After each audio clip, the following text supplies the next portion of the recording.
बिस्मिल्लाहिर्रहमानिर्रहीम। अस्सलाम वालेकुम स्टूडेंट्स।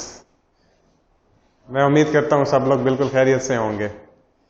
मैं मोहम्मद फैज़ान मलिक, आप लोगों का केमिस्ट्री टीचर, सेकेंड ईयर की केमिस्ट्री की क्लास में आप सब लोगों को वेलकम करता हूँ। आप लोग चैप्टर नंबर 7 पढ़ रहे थे, fundamental principles of organic chemistry. ठीक है, चैप्टर आप लोग तकरीबन ख़त्म कर चुके हैं। लास्ट टॉपिक जो है इस चैप्टर का वो हमने स्टार्ट करना है। ठीक है, इससे पहले जो आप लोग टॉपिक पढ़ चुके हैं, मुझे उम्मीद है कि वह सब आप लोगों ने पढ़े होंगे, अच्छे तरीके से लेक्चर सुने होंगे और बुक से उन टॉपिक्स को आप लोगों ने पढ़ा होगा और याद भी कर लिया होगा। और आज का जो हमारा टॉपिक है वो है आइसोमरिज्म के हवाले से। आइसोमरिज्म क्या होता है ये छोटी क्लासेस में भी आप लोग पढ़ चुके हैं, मैट्रिक में भी आप लोग पढ़ के आए हैं, और इस चैप्टर के स्टार्ट में भी फीचर्स ऑफ ऑर्गेनिक कंपाउंड्स, वहां पर भी हमने आइसोमरिज्म के बारे में पढ़ा था। तो आइसोमरिज्म को स्टार्ट करते हैं, देखते हैं क्या होता है। तो सबसे पहले इसकी डेफिनेशन होगी आइसोमरिज्म की। वो डेफिनेशन क्या है? टू और मोर कंपाउंड्स, दो या दो से ज्यादा compounds having same molecular formula, जिनका मॉलिक्यूलर फार्मूला क्या होगा? सेम होगा। मॉलिक्यूलर फार्मूला क्या होता है? एक ऐसा फार्मूला जिसके अंदर आप जस्ट उस कंपाउंड के एटम्स की तादाद को इकट्ठा करके लिख देते हैं, उसको मॉलिक्यूलर फार्मूला कहते हैं। जो जस्ट आपको ये बता रहा होता है कि इस मॉलिक्यूल के अंदर कितने एटम्स, कौन कौन से एलिमेंट के पाए जाते हैं। ठीक है, तो ऐसे कंपाउंड्स दो या दो से ज्यादा कंपाउंड्स, दो या दो से ज्यादा कंपाउंड्स हो सकते हैं जिनका मॉलिक्यूलर फार्मूला क्या होगा? सेम होगा। डिफरेंट क्या होगा? बट डिफरेंट स्ट्रक्चरल फार्मूला, लेकिन उनका स्ट्रक्चरल फार्मूला क्या रहेगा? डिफरेंट रहेगा। एंड प्रॉपर्टीज, जाहिर है प्रॉपर्टीज भी क्या हो जाएंगी? डिफरेंट हो जाएंगी। Are called isomers. इनको क्या कहते हैं आप लोग? आइसोमर्स। यानी ऐसे कंपाउंड्स, ऐसे दो या दो से, एक नहीं, दो या दो से ज्यादा कंपाउंड्स जिनका मॉलिक्यूलर फार्मूला तो क्या रहेगा? सेम, लेकिन उनका स्ट्रक्चरल फार्मूला मींस स्ट्रक्चर क्या रहेगा? डिफरेंट रहेगा, और प्रॉपर्टीज भी क्या हो जाएंगी? डिफरेंट होंगी। उसको क्या कहते हैं आप लोग? आइसोमर्स। उनको क्या कहते हैं? आइसोमर्स। और इस पूरे फिनोमेना को क्या कहेंगे आप लोग? आइसोमरिज्म कहेंगे। इसकी एक सिंपल सी एग्जांपल ऐसे है कि जैसे आप दो दोस्त हैं, ठीक है, या एक आदमी है, उसके पास दो घर हैं। ठीक है, एक आदमी है, उसके पास क्या है? दो घर हैं। अब हर घर के अंदर क्या है? 6-6 कमरे हैं। ठीक है, हर घर में 6 कमरे हैं, लेकिन एक घर ऐसा है जिसमें 3 कमरे नीचे हैं, 3 कमरे ऊपर। दूसरा घर ऐसा है जिसमें 6 के 6 कमरे क्या हैं? नीचे हैं। ठीक है, तो अब उनका स्ट्रक्चर क्या हो गया? डिफरेंट हो गया। उस दोनों घरों का स्ट्रक्चर तो क्या रहेगा? सेम नहीं रह सकेगा। ठीक है, हाँ ये कह सकते हैं आप लोग, घर अगर किसी को आप लोगों ने बताना हो कि हमारे 2 घर हैं फॉर सेल हैं, ठीक है, उन दोनों घरों में 6-6 कमरे हैं, तो उसको समझ आ जाएगी, वो उसका क्या हो जाएगा? एक मॉलिक्यूलर फार्मूला। भाई ये पूरा घर एक मॉलिक्यूल है, इसके अंदर कितने कमरे हैं? 6 कमरे हैं। दूसरा घर भी एक मॉलिक्यूल है, उसके अंदर भी कितने कमरे हैं? 6 कमरे हैं। लेकिन जब वो कहेगा कि मुझे घर दिखाएं, मैं पसंद करूंगा, ठीक है, तो वो देखने जाएगा। देखने क्या आ जाएगा? घर के स्ट्रक्चर को देखने जाएगा। स्ट्रक्चर क्या होगा? डिफरेंट होगा। यानी एक घर ऐसा होगा जिसमें नीचे 6 कमरे होंगे, एक घर ऐसा होगा जो डबल स्टोरी होगा, 2 पोर्शन होंगे, एक पोर्शन नीचे 3 कमरे, दूसरा पोर्शन ऊपर 3 कमरे, 6 कमरे। तो वो स्ट्रक्चर डिफरेंट होने की वजह से उस घर की प्रॉपर्टीज भी क्या हो जाएंगी? डिफरेंट हो जाएंगी। तो बिल्कुल वैसी ही बात हमारे मॉलिक्यूल्स की है, कंपाउंड्स की है, कि ऐसे कंपाउंड्स होते हैं जिनके मॉलिक्यूलर फार्मूला सेम होते हैं, लेकिन उनके स्ट्रक्चरल फार्मूलाज डिफरेंट होते हैं, जिनकी वजह से उनकी प्रॉपर्टीज भी क्या हो जाती हैं? डिफरेंट हो जाती हैं। इस चीज को क्या कहते हैं आप लोग? आइसोमर्स कहते हैं। इस फिनोमेना को क्या कहेंगे आप लोग? आइसोमरिज्म। अब स्ट्रक्चरल फार्मूला चेंज होने की वजह से होता क्या है? ठीक है, हम जो कह रहे हैं structural formula change, properties change, तो structural formula shows the arrangement of atoms and bonds in a molecule. Structural formula क्या बताता है? फार्मूला के अंदर एटम्स की अरेंजमेंट को बताता है और उनके बॉन्ड्स को बताता है। ठीक है, एटम्स की अरेंजमेंट क्या है, कौन सा एटम किसके साथ जुड़ा हुआ है, और उनके दरमियान किस किस तरह से बॉन्ड्स बने हुए हैं, ये इस तरह से बताता है। जैसे मैंने आप लोगों को घर वाली एग्जांपल दी है कि 6 कमरे तो हैं, ठीक है। लेकिन एक घर ऐसा है जिसमें 6 कमरे एक ही लाइन में होंगे या नीचे वाले पोर्शन पर ही होंगे, उसका एक ही पोर्शन होगा, ठीक है। तो वो क्या बताएगा, अरेंजमेंट 6 कमरों की बता रहा होगा और उनके दरमियान बॉन्ड्स भी बता रहा होगा। बॉन्ड्स किस तरह से होंगे कि एक कमरा होगा, उसके साथ दूसरा कमरा, ठीक है, दरमियान में एक दीवार बॉन्ड, दूसरे के साथ तीसरा कमरा, दरमियान में एक दीवार बॉन्ड आ जाएगी, तीसरे के साथ चौथा, पांचवा, छठा, इसी तरह चारों कमरे एक लाइन में हो सकते हैं, ठीक है। तो ये उनकी अरेंजमेंट बता रहा है और बॉन्ड्स बता रहा है। जबकि एक ऐसा घर जिसका 2 पोर्शन होंगे, एक नीचे वाला एक ऊपर वाला, तो जाहिर है नीचे 3 घर तो जुड़े हुए होंगे एक एक दीवार के साथ, लेकिन ऊपर वाले 3 कमरे, नीचे वाले 3 कमरे तो जुड़े होंगे एक एक दीवार के साथ, लेकिन ऊपर वाले 3 कमरे किससे जुड़े होंगे, नीचे वाले कमरों से, छत के जरिए से, ठीक है। तो यहां पर क्या हो गए, स्ट्रक्चर चेंज हो गया, अरेंजमेंट चेंज हो गई, बॉन्ड चेंज हो गए, ठीक है। तो स्ट्रक्चरल फार्मूला क्या शो करता है आपको, arrangement of atoms and bonds in a molecule, ठीक है। अब देखते हैं हम एक एग्जांपल, ये एक आपके पास हाइड्रोकार्बन है, इसके अंदर कितनी कार्बन हैं, 1 2 3 4 कार्बन, इसका क्या नाम हो जाएगा, ब्यूटेन। क्या नाम हो जाएगा इसका, ब्यूटेन। ब्यूटेन 4 कार्बन हैं, हाइड्रोजन इसके अंदर अगर आप लोग काउंट कर लें कितनी होंगी, 3 हाइड्रोजन यहाँ है, 2 यहाँ, 5, 2 यहाँ, 7 और 3 10। तो ये टोटल इसका मॉलिक्यूलर फार्मूला क्या हो जाएगा, C4H10। क्या मॉलिक्यूलर फार्मूला हो जाएगा, C4H10। ये एक और कंपाउंड है आपके पास, इसके अंदर कार्बन देखें 1 2 3 4 कार्बन है, वहां पर भी 4 कार्बन, हाइड्रोजन काउंट कर लें 3 3 6, ठीक है, 3 3 6 और 3 9 और 1 10, 10 हाइड्रोजन, यहां पर भी 10 हाइड्रोजन, यहां पर भी 10 हाइड्रोजन। इसका भी फार्मूला क्या रहेगा, C4H10।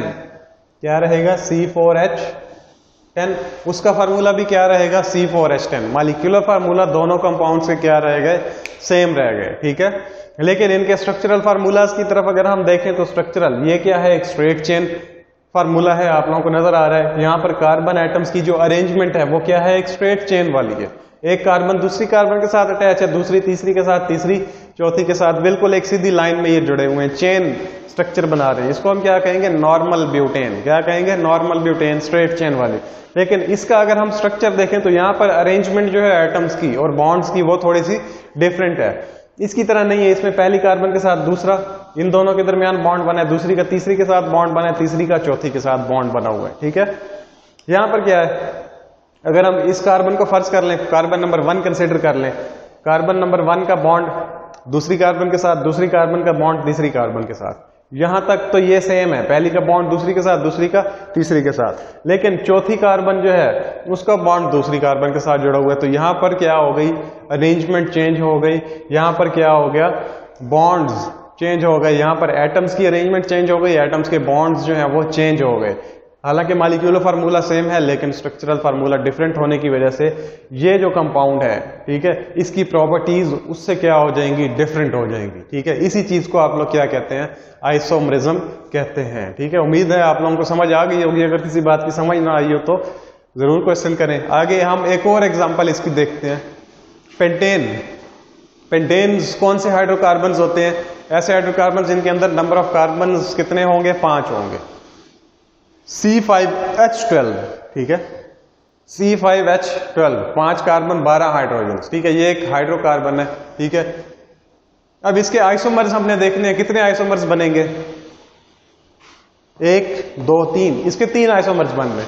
यहां पर हमारे पास ब्यूटेन था 4 कार्बन वाला C4, इसके कितने आइसोमर्स बने, मैक्सिमम 2। तो यहां पर एक कार्बन हमने बढ़ा दी, ब्यूटेन से हम पेंटेन की तरफ चले गए, तो नंबर ऑफ आइसोमर्स भी क्या हो गए आपके, इंक्रीज हो गए। पहला आइसोमर इसका कौन सा होगा, अरेंजमेंट देखें ना, 5 कार्बन को आप किस तरह से अरेंज कर सकते हैं, ठीक है। सबसे पहली बात जो आप लोगों के माइंड में आती है वो एक स्ट्रेट चेन, कि स्ट्रेट चेन के जरिए से आप लोग इसको अरेंज कर सकते हैं। पहली कार्बन उसके साथ दूसरी, दूसरी के साथ तीसरी, तीसरी के साथ चौथी, चौथी के साथ पांचवी, 5 कार्बन एक सीधी लाइन में, एक सीधी चेन में आप लोग अरेंज कर दें। इसको क्या कह देंगे आप लोग, नॉर्मल पेंटेन। जैसे यहां पर आप लोगों ने नॉर्मल ब्यूटेन कहा था, ऐसे ही यहां पर क्या कह देंगे, नॉर्मल पेंटेन। अब इसको अरेंज करने का एक और तरीका है, यहां पर हमने आखिरी कार्बन या यहां से कोई भी कार्बन ला के दूसरी कार्बन के साथ जोड़ दी थी, इसको भी इसी तरह से कर दें आप लोग, CH3 CH2 CH CH3, पहली कार्बन दूसरी, दूसरी से तीसरी, तीसरी से चौथी, ठीक है, पांचवी का आ गई, पांचवी यहां पे आके अटैच होगी।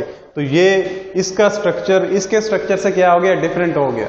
लेकिन मॉलिक्यूलर फार्मूला इन दोनों का क्या है, सेम है, C5H12। जस्ट क्या चेंज हुआ, स्ट्रक्चर चेंज होने की वजह से, एटम्स की अरेंजमेंट चेंज होने की वजह से, एटम्स के दरमियान बॉन्ड्स चेंज होने की वजह से ये जो कंपाउंड है, ये जो फार्मूला है, ये जो मॉलिक्यूल है, ये इससे इसकी प्रॉपर्टीज क्या हो जाएंगी, डिफरेंट हो जाएंगी, मुख्तलिफ हो जाएंगी। ठीक है, ये आपके पास एक नया आइसोमर आ जाएगा पेंटेन का, जिसका नाम क्या हो जाएगा, आइसोपेंटेन। क्या हो जाएगा, आइसोपेंटेन। अब इसके अंदर एक और अरेंजमेंट भी आप लोग कर सकते हैं, वो इस तरह से है, एक कार्बन, दूसरी कार्बन, तीसरी कार्बन, जबकि दूसरी कार्बन के साथ यहां भी कार्बन लगी हुई है, यहां भी कार्बन लगी हुई है।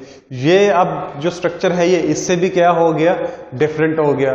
ठीक है, यहां पर तो दूसरी कार्बन के साथ एक CH3 लगा हुआ था, ठीक है, जबकि ये वाला CH3 है, ये इस कार्बन के साथ अटैच था। अब हमने ये वाला CH3 भी लाके इस कार्बन के साथ अटैच कर दिया, तो ये इस तरह का आपके पास एक कंपाउंड, दरमियान में एक कार्बन और उसके चारों तरफ क्या है, 4 कार्बन अटैच हो गई हैं। अगर इसके अंदर कार्बन एटम्स की तादाद आप मालूम करें तो 1 2 3 4 5 कार्बन हैं, वही 5 कार्बन। हाइड्रोजन्स की तादाद करें तो 3 6 9 और 12 हाइड्रोजन्स।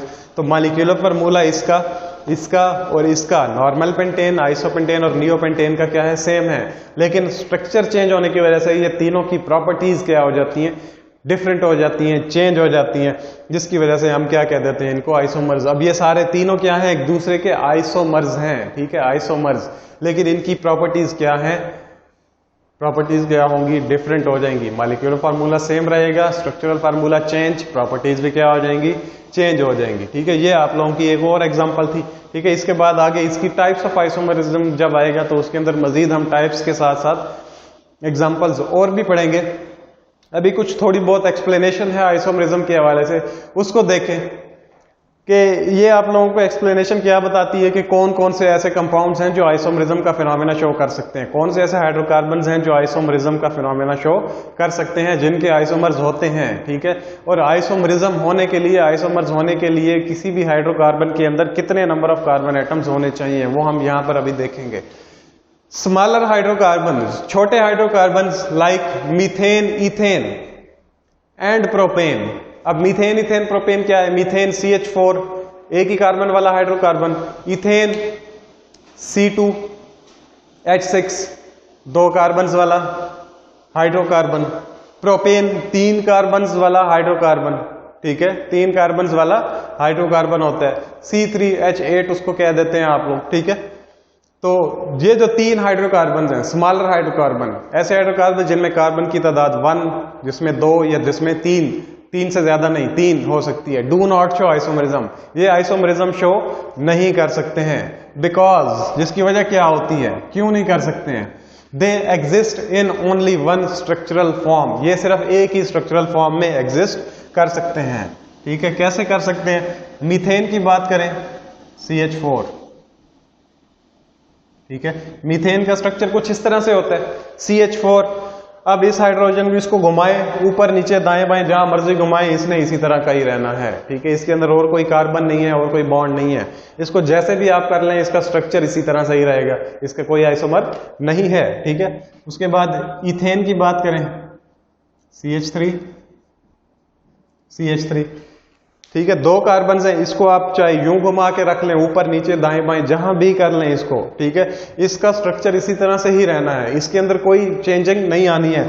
इस कार्बन के साथ ये वाली कार्बन अटैच है, आप इसको यहां पर ले आए, यहां बॉन्ड बना दें, सेम बिल्कुल सिमिलर स्ट्रक्चर लगेगा। ठीक है, प्रोपेन की बात करें CH3 CH2 CH3। ठीक है, यहां पर देखें 3 कार्बन एटम्स हैं। अब 3 कार्बन एटम्स क्या है, आप इस कार्बन को इसके साथ अटैच कर दें तो फिर भी वो 3 की 3 ही रहेंगी। ठीक है, यहां कैसे निकाल दें इसको, यहां इसके साथ अटैच कर दें फिर भी वो 3 की 3 ही रहेंगी, कोई फर्क नहीं पड़ने वाला। फर्ज कर लें इसको हम साइड पे ले आते हैं, ये दरमियान में रह जाती है, साइड पे आने वाली क्या होगी, CH3 यहां आ गई, ये CH2 बन जाएगी और ये क्या हो जाएगी, CH3। अभी भी इसका फार्मूला सेम है, स्ट्रक्चर सेम है, इसके अंदर कोई किसी किस्म की आइसोमरिज्म वाला फिनोमेना शो नहीं हो सकता। ठीक है, तो आपके पास वो वाले हाइड्रोकार्बन जैसे कि मीथेन, इथेन और प्रोपेन, ठीक है, ये आइसोमरिज्म का फिनोमेना शो नहीं करेंगे क्योंकि ये एक ही स्ट्रक्चरल फॉर्म में रह सकते हैं। ठीक है, आप लोग इनकी घर पे भी प्रैक्टिस कर सकते हैं। इनका जैसे मर्जी आप स्ट्रक्चर ड्रॉ कर लें, ये सारे के सारे स्ट्रक्चर्स क्या रहेंगे, सेम रहेंगे, इनका कोई आइसोमर नहीं बनेगा। ठीक है, अब देखते हैं कि आइसोमर्स ऐसे कौन से हाइड्रोकार्बन्स हैं जिनके आइसोमर्स हो सकते हैं।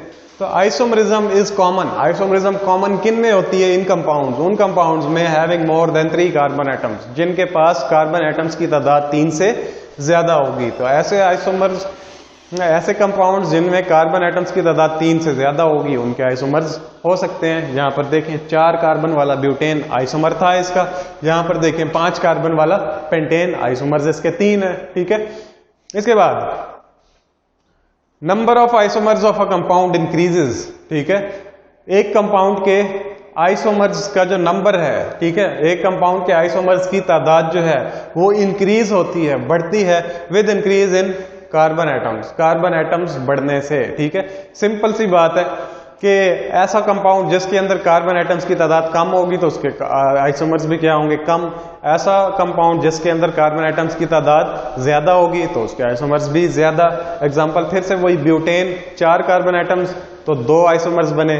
पेंटेन 3 कार्बन एटम्स तो कितने पेंटेन 5 कार्बन एटम्स तो कितने आइसोमर्स बने आपके, 3। यानी 4 वाले के 4 कार्बन एटम्स वाले कंपाउंड के 2 आइसोमर्स बन रहे हैं, 5 कार्बन एटम्स वाले कंपाउंड के 3 आइसोमर्स बन रहे हैं। ठीक है, इसी तरह ऐसा कंपाउंड या ऐसा हाइड्रोकार्बन जिसके अंदर 6 कार्बन एटम्स होंगे उसके आइसोमर्स ज्यादा, 7 कार्बन एटम्स और ज्यादा आइसोमर्स, 8 कार्बन एटम्स और ज्यादा आइसोमर्स। ठीक है, एग्जांपल देखें, पेंटेन है 5 कार्बन एटम्स, पेंटेन के अंदर 5 कार्बन एटम्स हैं और उसके कितने आइसोमर्स होते हैं, 3 आइसोमर्स।